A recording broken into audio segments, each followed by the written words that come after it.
ایک شاگرد نے اپنے استاد سے پوچھا، استاد جی یہ آخرت میں حساب کتاب کیسے ہوگا؟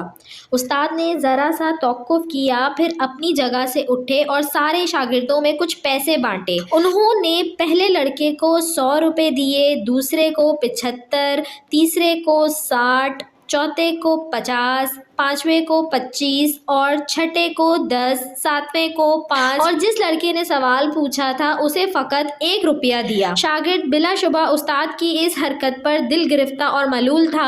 اسے اپنی توہین محسوس ہو رہی تھی کہ استاد نے آخر اسے سب سے کمتر اور کم مستحق کیوں کر جانا۔ استاد نے مسکراتے ہوئے سب کو دیکھتے ہوئے کہا، سب لڑکوں کو چھٹی، تم سب لوگ جا کر ان پیسوں کو پورا خرچ کرو۔ اب ہماری ملاقات ہفتے والے دن بستی کی نان بائی کے تندور پر ہوگی۔ ہفتے والے دن سارے طالب علم نان بائی کے تندور پر پہنچ گئے، جہاں استاد پہلے سے ہی موجود سب کا انتظار کر رہے تھے۔ سب لڑکوں کے آ جانے کے بعد استاد نے انہیں بتایا کہ تم میں ہر ایک اس تندور پر چڑھ کر مجھے اپنے اپنے پیسوں کو کہاں خرچ کیا ہے کا حساب دے گا۔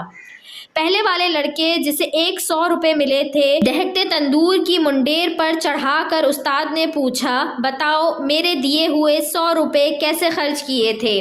جلتے تندور سے نکلتے شعلوں کی تپش اور گرم منڈیر کی حدت سے پریشان لڑکا ایک پیر رکھتا اور دوسرا اٹھاتا، خرچ کیے ہوئے پیسوں کو یاد کرتا اور بتاتا کہ 5 روپے کا گڑ لیا تھا، 10 کی چائے، 20 کے انگور، 5 روپے کی روٹیاں اور اسی طرح باقی کے خرچے۔ لڑکے کے پاؤں حدت سے جل رہے تھے تو باقی کا جسم تندور سے نکلتے شعلوں سے جھلس رہا تھا، حتیٰ کہ اتنی سی دیر میں اسے پیاس بھی لگ گئی اور الفاظ بھی لڑکھڑانا شروع۔ بمشکل حساب دے کر نیچے اترا۔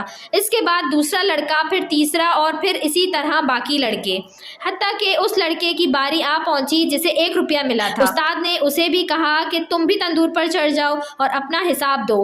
لڑکا جلدی سے تندور پر چڑھا، بغیر کسی توقف کے بولا کہ میں نے 1 روپے کی گھر کے لیے دھنیے کی گڈی خریدی تھی، اور ساتھ ہی مسکراتا ہوا نیچے اتر کر استاد کے سامنے جا کر کھڑا ہو گیا، جبکہ باقی کے لڑکے ابھی تک نڈھال بیٹھے اپنے پیروں پر پانی ڈال کر ٹھنڈا کر رہے تھے۔ استاد نے سب لڑکوں کو متوجہ کر کے اس لڑکے کو خاص طور پر سناتے ہوئے کہا کہ بچوں، یہ قیامت والے دن کے حساب کتاب کا ایک چھوٹا سا منظر نامہ تھا۔ ہر انسان سے اس کو جس قدر عطا کیا گیا ہے کے برابر حساب ہوگا۔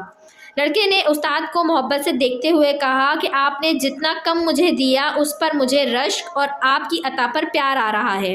تاہم اللہ تبارک و تعالیٰ کی مثال تو بہت اعلیٰ و عرفہ ہے۔ اللہ تبارک و تعالیٰ ہمیں اپنے حساب کی شدت سے بچائے اور ہمارے ساتھ معافی اور درگزر والا معاملہ فرمائے، آمین یا رب العالمین۔ ویڈیو اچھی لگی ہو تو اس کو لائک کریں، شیئر کریں اور میرے چینل کو سبسکرائب کریں، اور ساتھ ہی بیل آئیکن کو بھی پریس کر دیجئے تاکہ میری نئے آنے والی ویڈیو آپ کو مل سکے۔